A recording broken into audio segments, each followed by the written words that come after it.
High everyone, welcome back to my channel সোহানীর রান্নাঘর। আজ আমি হাজির হয়েছি দারুণ স্বাদের ডিমের একটি রেসিপি নিয়ে।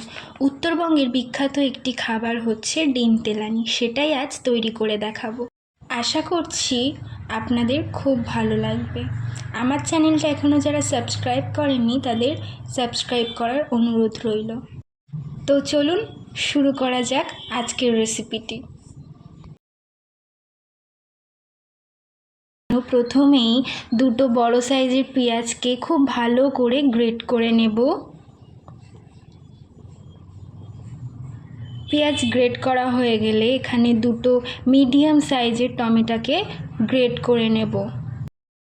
পেঁয়াজ আর টমেটো গ্রেট করা হয়ে গেলে গ্যাসে একটা কড়াই বসিয়ে দেব, তাতে 3 থেকে 4 চামচ সরিষার তেল দিয়ে দেব। তেলটা গরম হয়ে গেলে তার মধ্যে দুটো তেজপাতা, দুটো ফাটানো এলাচ এবং দুটো দারচিনি দিয়ে দেবো। দিয়ে ফোড়নগুলো খুব ভালো করে একটু ভেজে নেব, যাতে ফোড়নের মিষ্টি গন্ধটা তেলের মধ্যে চলে আসে।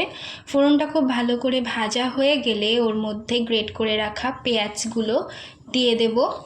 দিয়ে পেঁয়াজটাকে হালকা করে 2 থেকে 3 মিনিট ভেজে নেব। পেঁয়াজটা একটু ভাজা হয়ে গেলে তার মধ্যে গ্রেট করে রাখা টমেটোগুলো দিয়ে দেবো। দিয়ে আবারও সব কিছু খুব ভালো করে ভেজে নেব। পেঁয়াজ এবং টমেটোটা খুব ভালো করে ভাজা হয়ে গেলে ওর মধ্যে 1 চামচ লবণ দিয়ে দেব। দিয়ে আবারও সব কিছু খুব ভালো করে নাড়াচাড়া করে মিশিয়ে নেব। সব কিছু খুব ভালো করে মেশানো হয়ে গেলে ওর মধ্যে 1 চামচ আদা রসুন বাটা দিয়ে দেবো। দিয়ে 2 থেকে 3 মিনিট খুব ভালো করে সব কিছু নাড়াচাড়া করে ভেজে নেব, যাতে আদা রসুনের কাঁচা গন্ধটা চলে যায়। আদা রসুনটা খুব ভালো করে ভাজা হয়ে গেলে ওর মধ্যে দিয়ে দেবো 1 চামচ হলুদ গুঁড়ো, 1 চামচ ধনে গুঁড়ো, 1 চামচ জিরে গুঁড়ো, আর 1 চামচ কাশ্মীরি লঙ্কার গুঁড়ো, আর 1 চামচ শুকনো লঙ্কার গুঁড়ো দিয়ে সব কিছু খুব ভালো করে মশলার সঙ্গে মিশিয়ে নেব। নিয়ে মশলাটাকে খুব ভালো করে কষিয়ে নেব যতক্ষণ না মশলা থেকে তেল বেরিয়ে যাচ্ছে। এখানে গ্যাসের ফ্লেমটা আপনারা আস্তে দিয়ে রাখবেন, নাহলে মশলাটা পুড়ে যেতে পারে। মশলা থেকে খুব ভালো করে কষানো হয়ে গেলে, মশলা থেকে তেল বেরিয়ে গেলে ওর মধ্যে পরিমাণে একটু জল দিয়ে দেবো। দিয়ে আবারও সব কিছু খুব ভালো করে নাড়াচাড়া করে মশলাটাকে কষিয়ে নেব।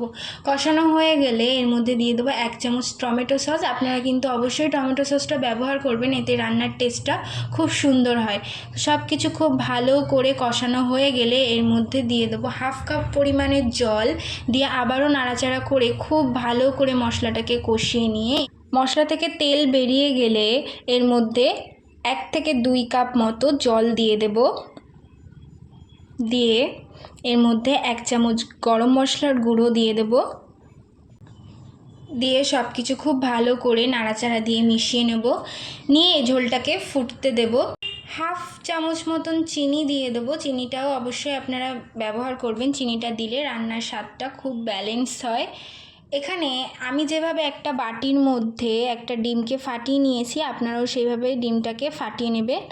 সেই বাটির ডিমের মধ্যে দিয়ে দেবো অল্প পরিমাণে লবণ।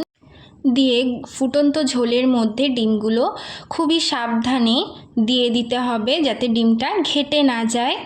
এইভাবে আমি এখানে 4টে ডিম কড়াইতে দিয়ে দিলাম।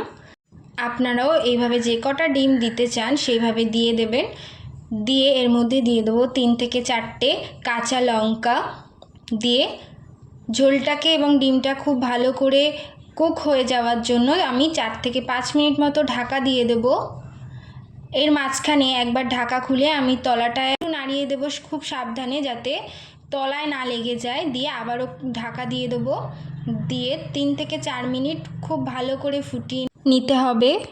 তো আমি এখানে 4 থেকে 5 মিনিট স্ট্যান্ডিং টাইমে ঢাকা দিয়ে রেখে দিয়েছিলাম। রেডি আমাদের ডিম তেলানি। তো আপনাদের রেসিপিটা কেমন লাগলো সেটি অবশ্যই কমেন্ট করে জানাবেন। ভিডিওটি যদি ভালো লেগে থাকে অবশ্যই একটি লাইক করবেন। আর যারা এখনও আমার চ্যানেলটি সাবস্ক্রাইব করেননি তাদের সাবস্ক্রাইব করার অনুরোধ রইল। দেখা হবে আবার নেক্সট ভিডিওতে। Thank you for watching.